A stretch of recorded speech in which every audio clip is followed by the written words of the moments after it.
The radio man was back in the waist at the time we were hit, and I was in the tail, and the tail blew off the airplane, knocked me out.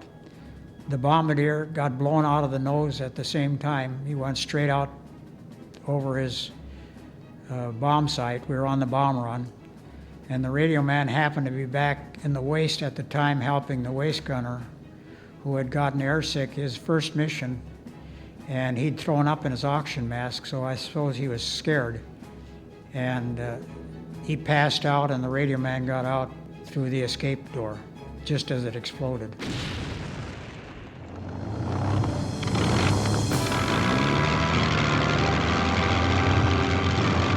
They knocked down 3 planes. 8 missions you were lucky. 10, somebody up there like you. 25 was almost an impossibility. The plane blew up, and I got knocked out. Welcome to Air Combat Journal. Today's journal entry is from World War II B-17 Tail Gunner Wes Borgeson.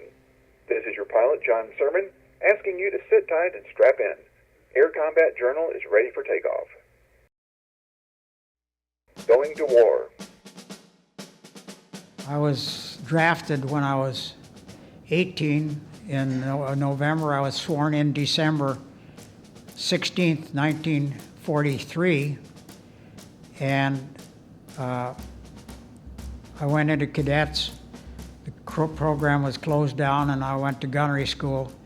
Then I went to Tampa, Florida, where I was assigned to training detachment in Gulfport Field, Mississippi. And I was shipped there as a replacement tail gunner on a crew that was already halfway through their training. So instead of having 3 months overseas training with the crew, I had 6 weeks. We finished training in, again, November. We went overseas and on the ship. Going overseas by sea rather than by air. Left New York on October 31st of 1944. And we didn't have a navigator, so we didn't have an airplane to fly over. I got off the ship at Greenock, Scotland, November 11th, 1944. We all went down to Stone, England for assignment. And we were assigned to the 384th Bomb Group in Grafton Underwood near Kettering in England, about 80 miles north of London. And flew my first mission November 27th, and my last mission November 30th. So I flew a total of 1.5 missions. Almost reassigned as a ball turret gunner. They were halfway through, but I got, as a member of the crew, I was accepted pretty readily, and they wanted to make me a ball turret gunner because I was a little guy, and I said, no, I'm going to transferred here to be assigned to as a tail gunner, and that's where I want to be, is on the tail.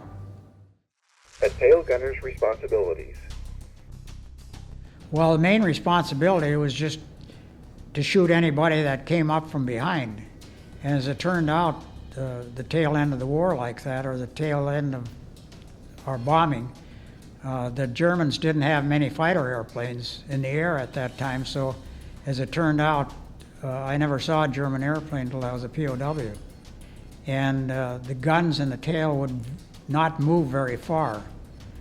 The old tail was would only move 13 degrees each way, and the elevation a little bit more. And the new tail that I was actually in when I shot down would move a little farther, but mostly we'd shoot a gun.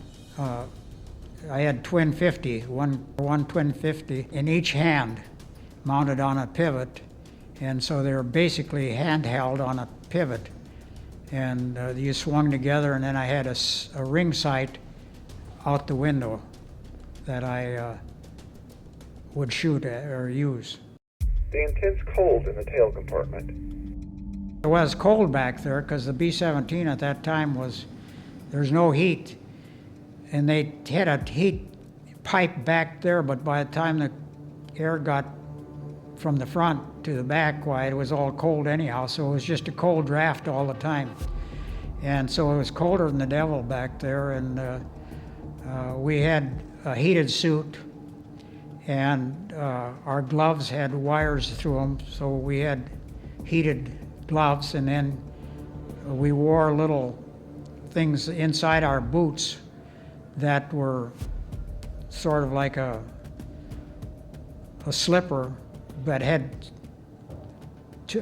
heating line in them, and we had that, and then a little thermostat on the side. You could adjust the temperature so you could warm it up or cool it off. But the top of your head would get colder than hell. I mean, you'd sit there shivering, and so you really didn't keep very warm. You were kneeling on like a 2x4. It was a wood, and it was padded, just a little bit of padding on. I don't know whether it was foam rubber or what it was, but you're kind of halfway kneeling, and then you sat back on a wooden seat that was a little bit of padding on it, and it was shaped like a bicycle seat sort of, so you just could sit on that. But if you were actually had to be firing your guns, why, you'd have to kneel up and get up off that seat kind of. You would be just kneeling down. And the first mission I flew, I think, was 6 hours. And I went down on my second mission, and I think we were in the air sort of like 4 hours or something already, and we had just reached the target. So it would have been about an 8-hour mission. So you sit there manning your guns for that amount of time. Getting up to stretch. First mission, no, I sat there the whole time. And see, we were flying high altitude nearly all the time. We didn't drop altitude until we came over the channel, so you had to be connected to your oxygen mask all the time. I guess on the way back, we'd get into France, and see, France, we had already invaded then, but we'd sometimes get up and walk around after we were over France on the way home. The B-17's restroom. Not. We didn't have any. Well, I know that. Yeah. That's a joke. No, we had what they called a relief tube in the back. And if it didn't freeze up, if you used it very much, it would freeze up. But I remember probably using it maybe 2 or 3 times, and maybe once in gunnery school and once on our first mission. Feelings of fear or apprehension. No, it didn't enter your mind. You just kind of had a job to do, and I didn't know enough about maybe the danger we were in. And so I really was never really particularly apprehensive or anything, no. You think the odds are that you're going to finish your missions, you probably will be hit, and somebody will be hurt in your crew, probably. But the odds were reasonable at that time that you would finish your mission. Now, see, there were German fighters were not too much in the air at that time, because our P-51s were taking off from France, so they would go almost to the target with us, but they wouldn't go over the target because of the flak. The Germans didn't have many fighters because we were bombing synthetic oil refineries, and the first mission was down near France, and where France and Germany joined way down near Switzerland. We were bombing a rail yard there. And the day I was shot down, we were bombing a synthetic oil refinery. So the Germans didn't have a lot of fighters and stuff in the air. And so they could have just as well left the gunners off toward the end of the war, because there was nothing to shoot at. So we had a good chance of finishing our missions without getting shot down, although most people would be able to finish their missions, and I had no thought of being shot down. A typical mission day. We would get up, I think they'd come around and wake you up about 2:30 in the morning. And this was England in November. And you'd fall out and eat breakfast the crews would fall out, and then we'd eat breakfast about 3 o'clock, and then go out after the breakfast, we'd show up for briefing, and we'd have briefing for a while, and then we would take off. We'd check our airplane and check our guns out, and each gunner had his own insides of a gun. So you kept those up, or make sure they weren't rusting or anything, and oil them. And so when we pick up our guns, you dry them out, wipe all the oil off so they wouldn't jam. I had my own guns that are the guts of a gun for the tail. And then you put them in the tail and make sure they worked and hooked up, and you had a push button to fire them, and so they wouldn't test fire your guns at that time. We didn't test fire our guns. And even once you took off, it used to be in when they took off, you would test fire your guns when you got in the air. But they cut that out because we'd fly such close formations that the brass would be dropping off and hit the airplanes behind, be picked up by the radial engines, and so there was too much damage to the airplanes. So we never even test fired. I never fired around ammunition overseas. The second mission, a 1,200 plane raid. We were well into Germany, just south of Leipzig, about 35 or 40 miles, at a little town called Zeitz, and we were bombing a synthetic oil refinery. And we'd flown our first mission, like I said, down near France and Belgium, or France and Switzerland, and we got a piece of flak through the nose in that one, and it didn't hurt anything. It just went through the nose, and so we were a little apprehensive because the Germans were putting a lot of flak up, but there were no airplanes to fly. So, and the mission further in, we were flying high. The bombing altitude was briefed as 27,500 feet. And the anti-aircraft would only, the 90 millimeter, that was a famous anti-aircraft gun, would not shoot over about 22,000. And our bombing altitude was 27,500, so it was the 105s. But around these main targets, there was a lot of flak.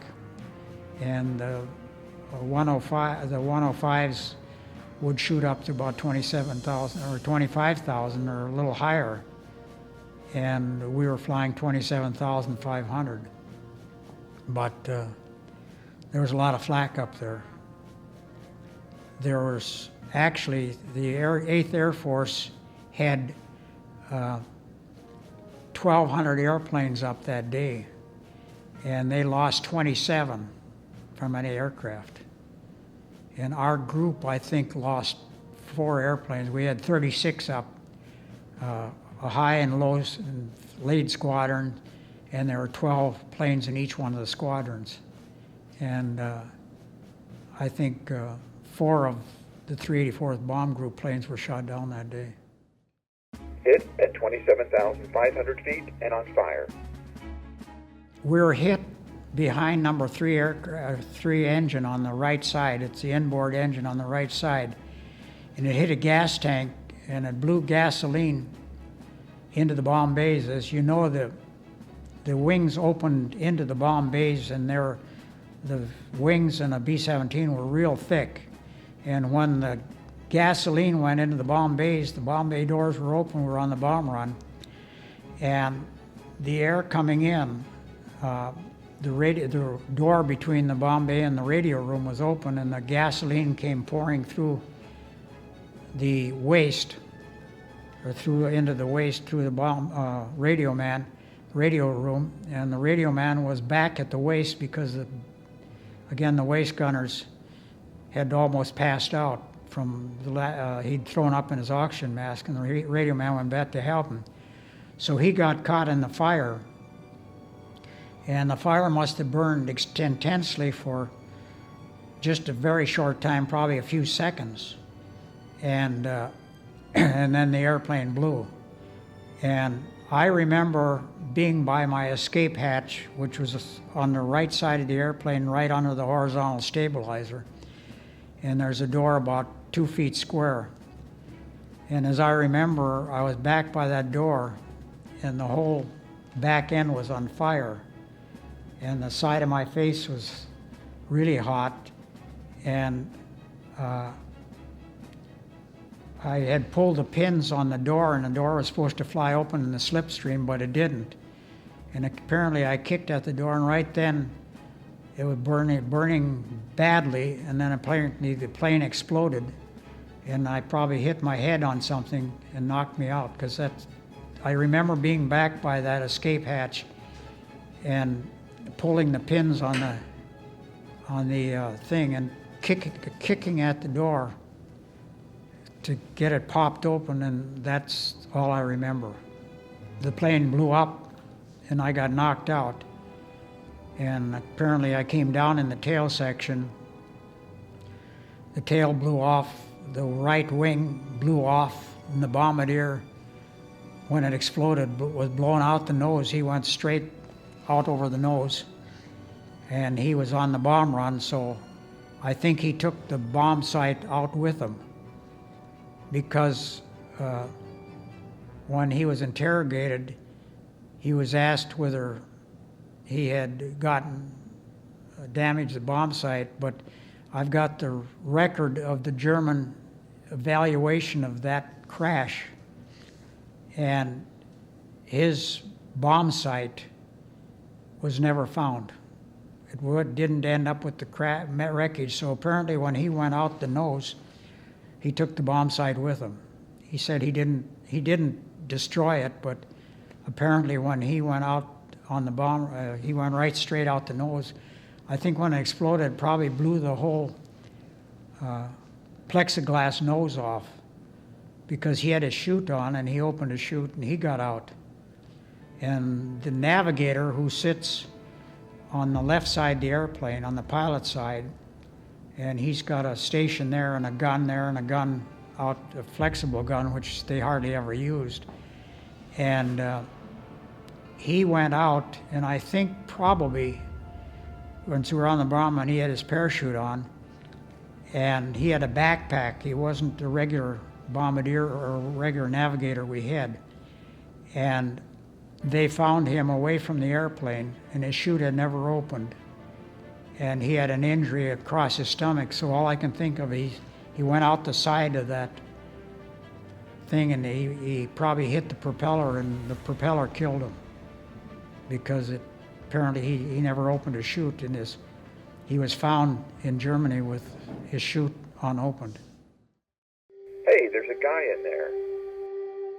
Being in the tail section of the plane when it hit the ground, I was knocked out, and there was a French POW that worked on that farm in that area, and they had pretty much the run of these farms because we were away in central Germany, and the French would pretty much have the freedom to go on the farm. They had to herd cattle and take the cattle home and milk cows, and they were slave laborers basically. And there's a Frenchman came over and looked at the tail, and they had a guard standing there near that area because they had trouble with the German kids shooting these machine guns, because these were live machine guns and 50 caliber, and these teenagers or pre-teenagers would go out and shoot these 50 caliber machine guns for the hell of it. So they posted a guard of the home, Volkstrom, the home army. He came out, and they went over by the tail and chased the kids away, and they heard me groaning in the tail. And they said, hey, there's a guy in there. And they hauled me out and put me in this jail cell, because when my radio man came in, they put him in the same jail cell, and I was lying on a stretcher out like a rock. And he said my face was pretty well burned, and my jacket was burned, and Jerry's jacket was worse than mine even, and he was burned base because he was up in the waist where there's more fire. And they took my parachute bag out of the tail, and there was another jacket in there, and that was a jacket we wore in England. It was a kind of a quilted jacket, and it had a hood on it. He pulled that out of my parachute bag, and that was his jacket while he was a POW. Floating down in the tail from 27,000 feet. I think it probably broke off where that back door is, where there's escape hatches, is right in front of there. And of course, all I can think is that the horizontal stabilizers on the tail are about equal to the wingspan of a P-47, and then that great big vertical thing, and it was probably unbalanced enough, and it spiraled down or flew down like a leaf or fluttered down or something, but apparently it wasn't going at any speed that when it landed it hit. It just, I don't know how it landed, whether it landed on one of the fins and that would absorb some of the shock or what. But I was out for, I think it was I didn't wake up, I think, for 4 or 5 days. The radio operator's injuries. He was burned pretty badly, but he ended up in the same, actually when we were shot down, he got out and fought his flak suit on the way down. He got the hell out of there as quick as he could. And you're supposed to pull a little tab on your flak suit, and it's supposed to drop away. Well, his didn't drop away.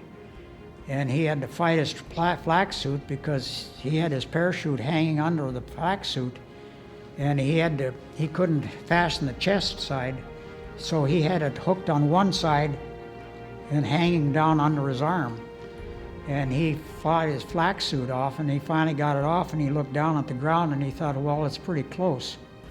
And so he had his hands burned pretty badly because he'd been back trying to help the waist gunner fix up put a new oxygen mask on him. And so he didn't have his gloves on, and his hands were burned pretty badly, but he was able to open his parachute, and he looked down and he said, I better not hook up the other side. We're getting pretty close. So he pulled the ripcord. His hands were burned, so he had to he fed it out by hand. It didn't pop out, and it just blossomed out, and he hit the ground. And a German farmers with pitchforks were coming at him after he hit the ground, and he saw another German soldier coming at him, and he thought, well, the soldier had a gun and that he would be better off with the soldier than he would with the civilians. So he walked toward the soldier, and the soldier, he was again, his face had been burned pretty badly, and his suit was off, and he shed his harness, and this guard came up with him and grabbed his jacket and just gave it a perk, and it was all burned. His back had been burned, and his face was burned, and so his jacket just fell apart. So they hauled him off with this guard, took him to a jailhouse in that little town called Muselwitz, and Jerry got to there was a jail in there, and they put him in the jail, and I was there lying on a stretcher. And we were in that little jail for overnight, and the next day they hauled my radio man and I in a horse and wagon they had a lot of rubber tire wagons that they used horses on. And I was lying flat on my back on there, and I hadn't come to yet or anything. And the radio man was there. And he said, as we were going along, being a farm boy from North Dakota, why, I sat up and yelled, "Whoa, whoa!" And of course, the German horses don't understand. To stop a German horse, you just begin, brrr. That's whoa in German. And so the horses didn't stop, so my radio man pushed me down and said, "Shut up and be quiet now." And they hauled us and dumped us to an infirmary. The bombardier goes to the officers' POW camp and the crew is separated. You didn't go to the same view? No, well, he was an officer and he went to the officers' camp. And the radio man, who had been burned pretty badly, when we evacuated our prison camp, they stuck me back in the hospital. And Jerry, who was my radio man, he said I could have gone with him. They sent him by rail to Stalag Luft 1, which was the officers' camp. But I decided I didn't. He said, "Well, you wouldn't go." And I don't remember any of this, but the radio man said that. And then after the war, he lived at Meridian, Mississippi, and I actually visited him. To wear your parachute or to not wear your parachute? He had a chest pack, and I think he went on the bomb run, and we normally put our parachutes on when we're on the bomb run. I didn't. I had mine sitting right beside me, and because in the tail you have to lean forward, and it affects how you can handle your guns. It would get in the way of these flexible guns, and so I choose not to have it on. Last recollections prior to the explosion and passing out. Really, I don't remember any other than it being all on fire and being back by the door. And then I think I was, with the lack of oxygen, it was probably a few minutes that I was off the oxygen mask. And so at 27,000 feet, or maybe we dropped a little bit, but at that altitude, you don't stay conscious any more than a few seconds or parts of a minute, because you're drawing in and you're not hooked to an oxygen line. Why, when you breathe out what oxygen is in your chest, and you'll pass out pretty fast. And I think I just remember being back by the escape hatch and kicking at the door, and then it apparently exploded about that time. Medical treatment in the POW camp. And my doctor in the prison camp was Dr. Leslie Kaplan.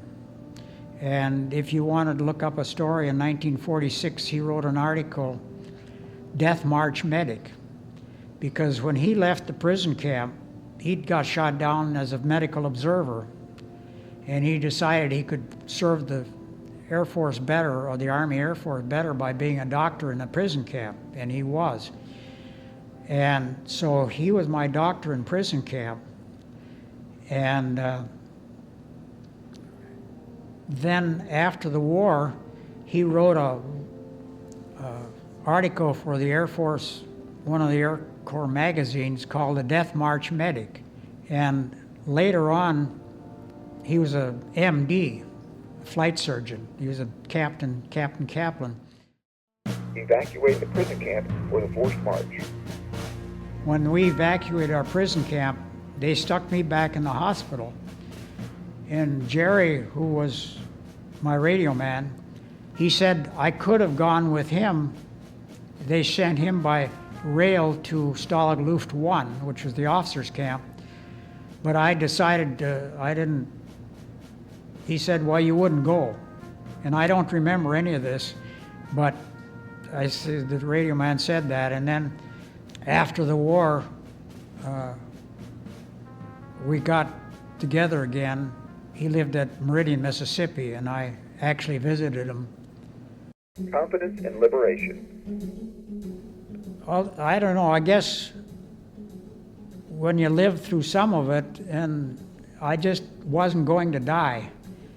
And when I stayed behind in the prison camp, and then the Russians started getting closer, and they got a bunch of us together, and we walked. So I was on the road I didn't leave with the main group, but we left with a bunch of guys, and we had, in our area, there was French prisoners of war working on farms, there were RAF, or British prisoners of war, and Polish prisoners of war off the front lines in Poland, and we had a group of Russians that were captured right around our prison camp in a pincer movement. And when I left the hospital, I was with about 5 guys that were in the hospital, and we were sent out to walk, and we marched across northern Germany, across Pomerania and into Mecklenburg, and I was liberated down east of Hanover. We crossed the Elbe River, and we kept going away from the Russians. And I was actually liberated by the Americans on April 16th of 1945. We walked about, I think we walked about 500 miles over 60 days on the road. No more marching and liberation. I walked on that march across Germany, and that was probably the worst part, was on this march, because we didn't have too much to eat. And then they hauled us across the Elbe River, and the Americans came up on the west side of the Elbe River, and the Germans they marched some of the guys I was with north, and I told them I wasn't going to march anymore because I could hear them shooting down there, and I somehow or other knew it was the Americans, and I said, hell, I'm not going to march anymore. And I went over to another barn, not the one I was staying in, and because I knew they'd look, and I hid in a hayloft way back under the roof, because these guys the guards went through, and as they were sticking their bayonets in the hay, but I was back under the roof, and then I stayed there about 2 hours after the people marched out, and then I came out, and it turned out the Americans came up that whole time, and they were shooting, and so I was in this German house. This woman knew that the war was getting to an end, and I was sitting at her table having a supper or something, so I suppose it was potatoes and bread, but and we could hear shooting down in the town below, and we knew it was Americans, and because we were on the other side of the Elbe River, the west side, and the British boys that had been captured at Dunkirk, they were medics, and they'd stayed as prisoners for all us 3 or 4 years, and they walked down to this American place, because I was still not able to walk too well, and they said, hey, there's an American POW, an Air Force kid that had been POW up there, and the Americans sent a group of people, the 380 guys with the 5th Armored Division were spearheading the 84th Infantry Division, and guys come into town with a Jeep that night, and I was sitting at the table at this woman's house eating a supper. They knew they were losing the war, so she was giving us something to eat, and so I said, well, I gotta go back and get some supplies. These guys came into town with a Jeep and said, you gotta get up and go out right now. I said, well, I gotta go out to this barn and get some of my souvenir type of thing. I had some old cans and stuff that I kind of picked up across Germany, and they said, no, there's a German tank right out there across the street in that copse of trees, and we don't think he's going to give himself away. by shooting at a Jeep, but we're not taking any chances. Get out in that Jeep, and off we went, and I was liberated. I was with the American troops, the 84th Infantry Division, down in a little town about 6 miles down the road. Food rations on the forced march. Not much. We'd get a bread once in a while. We had some bakers, but the Germans themselves were short of food, and I guess you'd say mostly I lived on potatoes, raw potatoes or cooked potatoes, and that's about all we could get our hands on. The forced march mortality rate.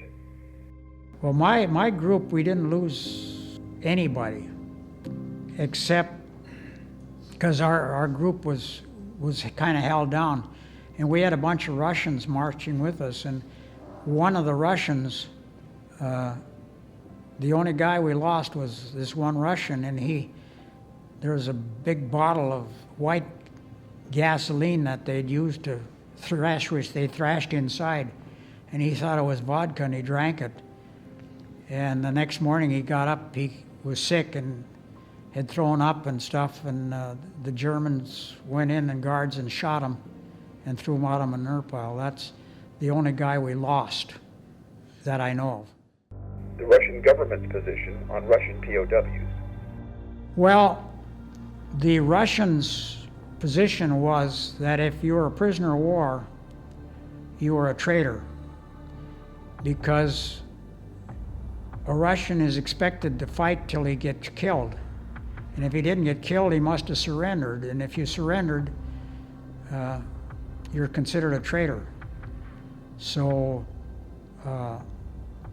we had a group of Russian POWs that were marching with us, and a lot of those guys, we kept on moving across the Elbe River, and those guys,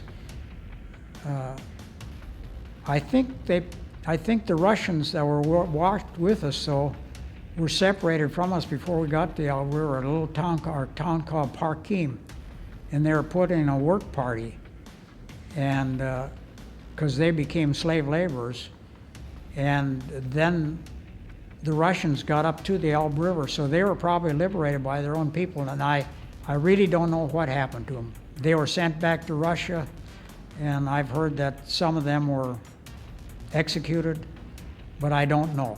I mean, this is just hearsay. The homecoming, a military service stateside. I was well treated when I got home, and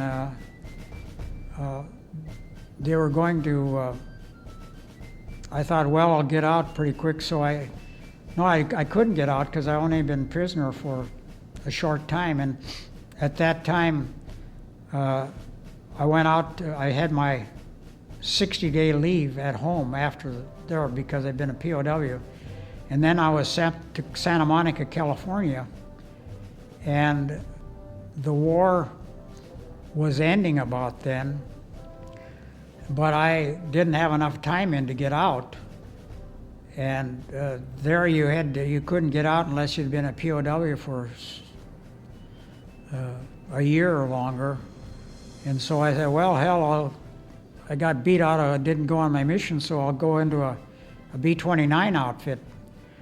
Well, while I was on the road from there to Denver, from Santa Monica to Denver, going across Arizona, they dropped the first atom bomb, and then after I landed in London, they dropped the second atom bomb, and the war ended, and I said, well, hell, I'm no good, I won't get to combat anyhow, so I transferred to Long Beach Army Airfield. I had an aunt that lived in Long Beach, and so at Long Beach, and then all of a sudden I worked in Air Corps supply aircraft out of commission for parts, and my job was to dig up these parts someplace in the depots and stuff to get those airplanes going back. And then they came out with a rule that if you'd been POW for 90 days or longer, you were eligible for discharge. And then so I got my discharge out of Long Beach Army Airfield. Remembering Victory in Europe, or VE Day. And I remember VE Day, I was in the hospital at Kingman Army Airfield. And I was thinking my brother was in a medical group, but he was in a field hospital unit, and it happened that he landed on Utah Beach on D-Day and set up a field hospital right on the peninsula there, the French area. The Americans landed on Utah Beach. There were Omaha Beach and Utah Beach. I had a cousin that was an ambulance driver, landed on Utah Beach, and I think my brother landed there with the 57th Field Hospital. The atomic bomb. Well, it was really news to me. We didn't know anything about that. They dropped the first one on the road when I was going from Santa Monica to Lowry Field, and then the second one was dropped while I was at Lowry, and one was at Hiroshima and one is at Nagasaki, and we found out that it just wiped them out, and we didn't really have any television in those days. It was just the radio reports, and that's when I knew they closed all the combat training groups down, and the war ended, so the Japanese surrendered. Best memory of the war. I guess probably the day I was liberated. Reuniting with Dr. Kaplan after the war. At the University of Minnesota after the war, he went back and was taking graduate work in psychiatry, and he became a psychiatrist here in the Twin Cities. So, and he was an MD already, but he was taking graduate work in psychiatry under the GI Bill. And so he ran me, he said, well, as part of my thesis and all that, I want to interview you. And he interviewed me again, and he knew some of my story because he'd left the prison camp and I'd stayed behind in the hospital, and then he left a little earlier with a contingent of people from the hospital. I had written to him, and he wrote a certificate as to my injuries, because he'd vividly remembered because of my story. Then he recertified my disability, and so I got under the GI Bill, or I got my 4 years in at the university. Disappointments. Well, yeah, I'd passed the test for cadets, and I felt disappointed with that, but after I was a member of the air crew, and even though 6 of our crew were killed and only 3 of us got out, I felt that that's what I was trained for, and that's what I wanted to do, is to do these things, and I felt kind of gypped out of it when I was only in England, these 19 days or something, and so I really want to do something. But then when the war actually ended, again I was going to Lowry Field, and the first atom bomb was dropped in the way, and then the second one was dropped while I was there, and I thought, well, the hell with it, that's it. And the war ended. Wesley C. Borgeson passed away on April 30th, 2015, at the age of 89. His humble military history and valor live on here at Air Combat Journal. If you enjoyed this show and would like to see more like it, please subscribe to this channel. Subscribing will encourage me to get more of my 200 interviews out, as well as improve my YouTube analytics. Thank you for watching, and I welcome your comments.